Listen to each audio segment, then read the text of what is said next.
I don't have to tell you things are bad. Everybody knows things are bad. It's a depression. Everybody's out of work or scared of losing their job. The dollar buys a nickel's worth. Banks are going bust. Shopkeepers keep a gun under the counter. Punks are running wild in the street, and there's nobody anywhere who seems to know what to do, and there's no end to it.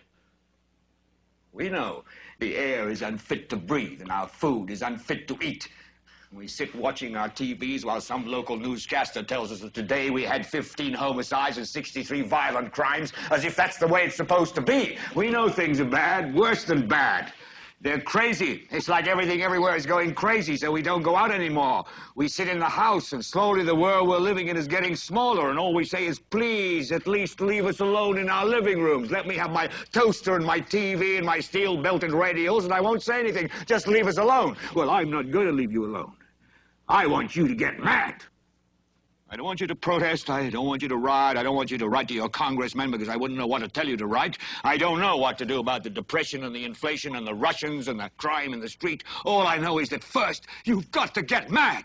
You've got to say, I'm a human being. God damn it. My life has value. We are slaves in a criminal monetary system where the Federal Reserve steals from the middle class through inflation and transfers this wealth to their banker friends on Wall Street. We are forced to accept pieces of paper as money when the U.S. Constitution defined only gold and silver as legal tender. The U.S. dollar will soon become worthless, and Americans will see the purchasing power of their savings and income destroyed.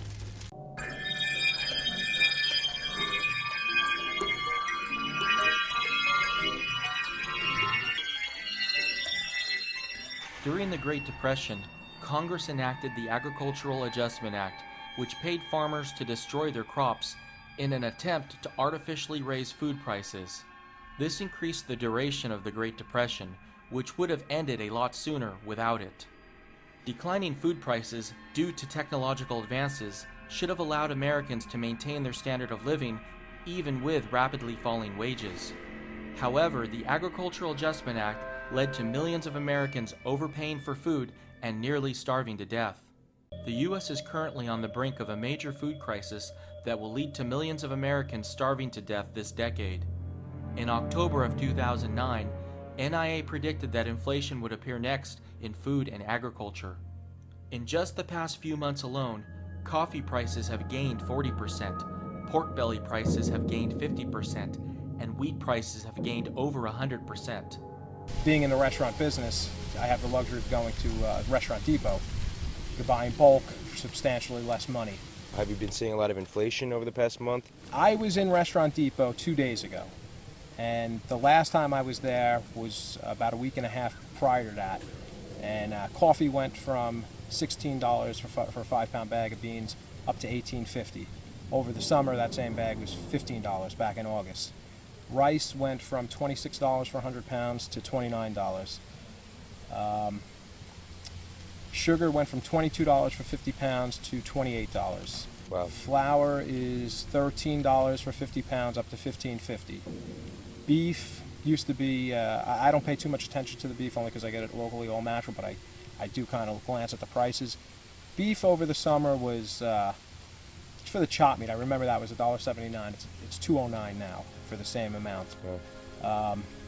Cheese, like mozzarella cheese, went from $1.59 a pound to $2.09 a pound.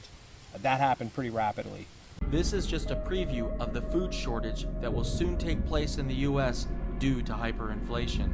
Overwhelmed by desperate survivors, this truck simply cannot ensure aid is delivered to those hit by the devastating floods. This would-be good citizen beats back the people he's trying to help. Without a coordinated effort by the government or aid groups, delivering supplies becomes a piecemeal effort that often falls short of what's needed. The scale of this disaster is overwhelming, and the lack of a centralized effort means that good intentions can go to waste.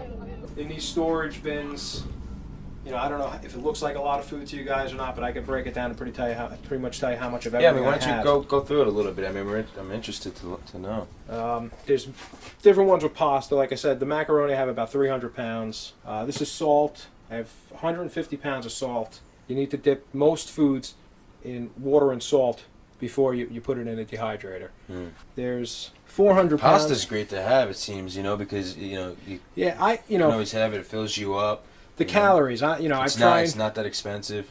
I try and go by the calories. How many calories you're going to need to do what you have to do if you can't go to the supermarket, and buy things that are beneficial for your body. Where pasta's not. I got that because my wife, she wanted it. I wasn't buying any until she kind of demanded it. Yeah, I was buying.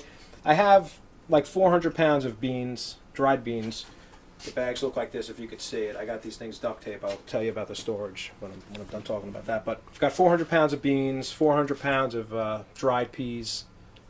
There's 400 pounds of flour. This is some of the flour here. Right. In that one, there's baking soda. I have baking powder. There's like a year's worth of tea bags.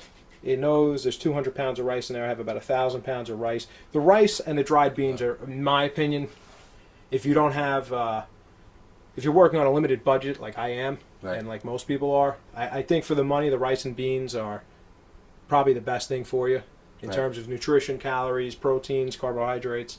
I think it's a good mixture of what you're going to need. There's sugar. I have 200 pounds of sugar, which if I use it all or barter it, Yeah. Because you got to think not only for yourself to eat, but also to have enough to barter if you need something else. People are going to want. I have about a year's worth of coffee beans. This is the bag of coffee. I have about a year's worth of this stuff because this will be another. I drink coffee every morning, but this went from $15 in late August to $16 a week and a half ago to $18.50 2 days ago. Wow. So coffee's pretty expensive. This is something. If the business opens soon, I'll buy a lot of this, and I know this will be valuable. This will be a valuable commodity to trade with people.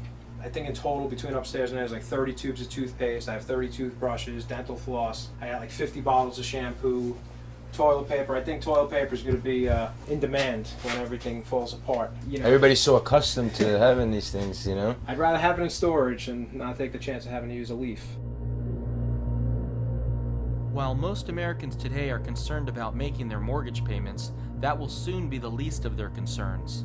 Hyperinflation will effectively wipe out the debts of most Americans, as it will allow them to pay off their mortgages with depreciated US dollars. Unfortunately, hyperinflation will make the lives of Americans far worse off because it will cost thousands of dollars just to fill your refrigerator with food.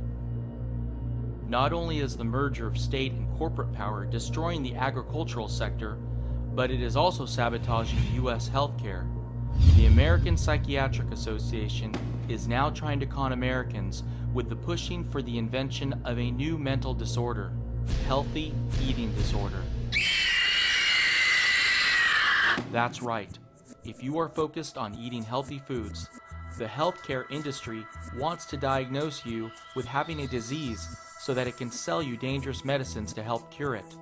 This is similar to how they invented phony mental disorders like ADHD and manic depressive so that they can make billions by poisoning you.